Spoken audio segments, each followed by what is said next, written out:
ಕೋರ್ಟ್ನ ಹಾಲ್ನಲ್ಲಿ ಕಿಕ್ಕಿರಿದು ತುಂಬಿದ್ದಾರೆ ಜನ. 10 ದಿನ ಕಸ್ಟಡಿಗೆ ಎಸ್ಐಟಿಯ ಪರವಾಗಿ ಎಸ್ಪಿಪಿ ಕೇಳ್ತಾ ಇರುವಂತಹದ್ದು. ಈಗಾಗಲೇ ರಿಮೈಂಡ್ ಅಪ್ಲಿಕೇಶನ್ ಅನ್ನು ಕೂಡ ಸಲ್ಲಿಕೆ ಮಾಡಿದ್ದಾರೆ. ಪ್ರಕರಣದ ವಿಚಾರ, ಅದರ ಗಂಭೀರತೆ ಜೊತೆಗೆ 10 ದಿನಗಳ ಕಾಲ ನಮಗೆ ಅವರು ಕಸ್ಟಡಿಗೆ ಬೇಕು ಅನ್ನುವಂತಹ ಮನವಿ. ಇದಕ್ಕೆ ನ್ಯಾಯಾಧೀಶರು ಸಮ್ಮತಿಯನ್ನು ಸೂಚಿಸ್ತಾರಾ?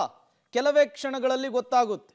ಒಂದು ವೇಳೆ ಸಮ್ಮತಿಯನ್ನು ಸೂಚಿಸಿದ್ದೇ ಆದರೆ, 10 ದಿನಗಳ ಕಾಲ ಕಸ್ಟಡಿಗೆ ಕೊಟ್ಟಿದ್ದೇ ಆದರೆ ತತ್ಕ್ಷಣಕ್ಕೆ ಅವರನ್ನು ಮತ್ತೆ ಎಸ್ಐಟಿ ಕಚೇರಿಗೆ ಕರೆದುಕೊಂಡು ಹೋಗುವಂತಹ ಕೆಲಸ ಆಗುತ್ತೆ. ಅಲ್ಲಿ ಗ್ರಿಲ್ ಮಾಡುವಂತಹ ಕೆಲಸ ಆಗುತ್ತೆ. ಅವರ ಮೇಲೆ ಬಂದಿರುವಂತಹ ಒಂದೊಂದೇ ಪ್ರಕರಣಕ್ಕೆ ಸಾಲು ಸಾಲು ಪ್ರಶ್ನೆಗಳನ್ನು ಕೇಳ್ತಾರೆ. ಸಾಕಷ್ಟು ಮಾಹಿತಿಯನ್ನು ಸಂಗ್ರಹಿಸುವಂತಹ ಕೆಲಸವನ್ನು ಮಾಡ್ತಾರೆ. 34 ದಿನಗಳ ಬಳಿಕ ವಿದೇಶದಲ್ಲಿ ತಲೆಮರೆಸಿಕೊಂಡಿದ್ದಂತಹ ಪ್ರಜ್ವಲ್ ರೇವಣ್ಣ ನಿನ್ನೆ ದೇಶಕ್ಕೆ ವಾಪಸ್ಸಾದರು. ಅವರು ಬರ್ತಾ ಇದ್ದ ಹಾಗೆ ಎಸ್ಐಟಿ ಅಧಿಕಾರಿಗಳು ಅವರನ್ನು ಅರೆಸ್ಟ್ ಮಾಡಿದರು.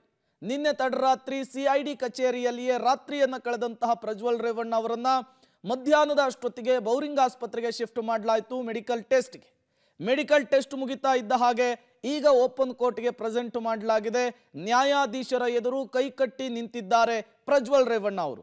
ಕೆಲವೇ ಕ್ಷಣಗಳಲ್ಲಿ ಪ್ರಜ್ವಲ್ ರೇವಣ್ಣ ಅವರಿಗೆ ನ್ಯಾಯಾಂಗ ಬಂಧನನ ಪೊಲೀಸ್ ಕಸ್ಟಡಿಗೆ ಕೊಡ್ತಾರಾ ಅನ್ನೋದು ನಿರ್ಧಾರವಾಗುತ್ತೆ.